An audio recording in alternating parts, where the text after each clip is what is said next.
রথের দেবতা হিসেবে জগন্নাথ দেবের কথা আমরা সকলেই জানি।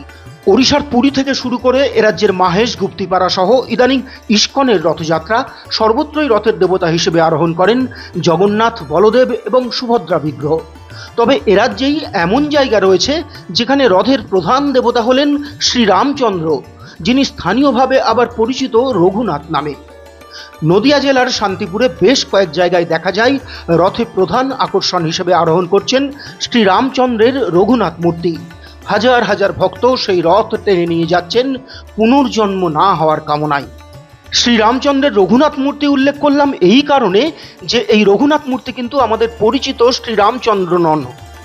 রঘুনাথ মূর্তি যদিও শ্রীরামচন্দ্রই, কিন্তু তিনি পদ্মাসনে অধিষ্ঠিত এবং গুম্ফযুক্ত।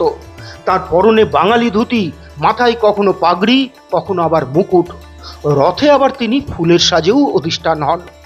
শোনা যায় এই রঘুনাথের রথ শান্তিপুরে হয়ে আসছে প্রায় ৩০০ বছর ধরে। তার পেছনে আবার একটা ঘটনার কথাও শোনা যায়।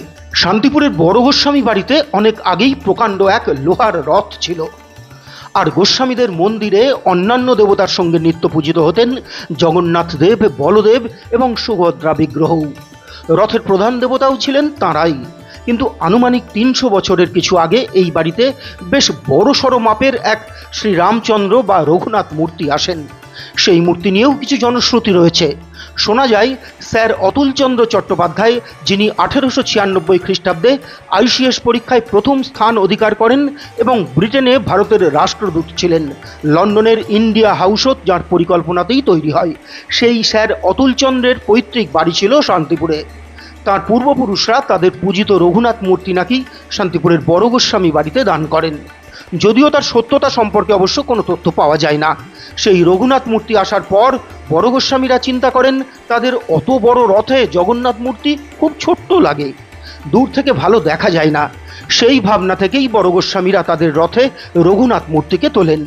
রথে বড় সড়ো নতুন দেবতাকে পেয়ে মানুষও খুব খুশি হয়। এইভাবেই এই শহরের মানুষ রথের দেবতা হিসেবে রঘুনাথকেই মনে নেন। ক্রমে বড় গোস্বামীদের পাশাপাশি অন্যান্য বিগ্রহ বাড়ির রথেও রঘুনাথ আরোহণ করতে থাকেন। আবার কেউ কেউ বলেন শান্তিপুর আর ফুলিয়া অভিন্ন অঞ্চল। সেই ফুলিয়ারি কবি কৃত্তিবাস তাঁর রামায়ণে রামকে বাঙালি দেবতা করে যে আসনে প্রতিষ্ঠা করেছেন, তারই প্রভাব পড়েছে এই অঞ্চলের রথযাত্রায়। সে বিতর্ক আলাদা গবেষণার দাবি করতে পারে। আপাতত আমরা রথের দেবতা রঘুনাথের কথাতেই ফিরে আসি।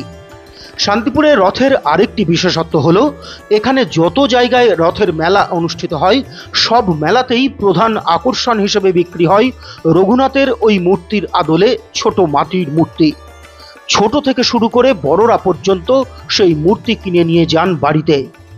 রথের দিন রাত্রে জগন্নাথ দেবের সঙ্গেই রঘুনাথ দেব থেকে যান অস্থায়ী মাসির বাড়িতে।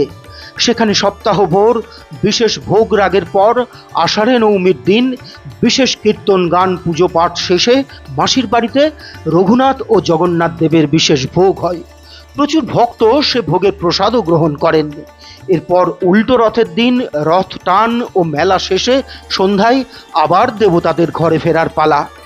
গোস্বামীদের উত্তর পুরুষরা শুদ্ধ বস্ত্র পরিধান করে রথ থেকে মন্দিরে নিয়ে আসেন দেব বিগ্রহকে। এখানে একটি বিশেষ গানের উল্লেখ করতেই হয়। কীর্তন দল এবং গোস্বামী বাড়ির সন্তানরা সঙ্গীত ধরেন, নবজল ধরো রাম রূপে ভুবন আলো করেছে।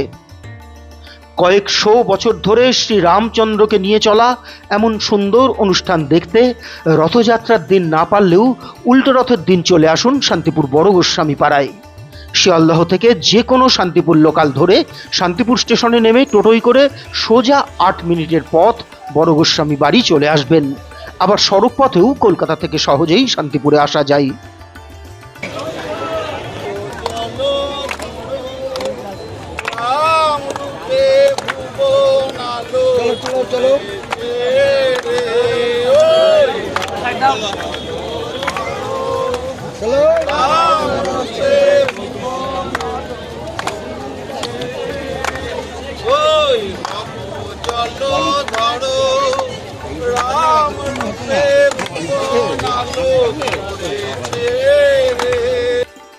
প্রতিচ্ছবি সংবাদ।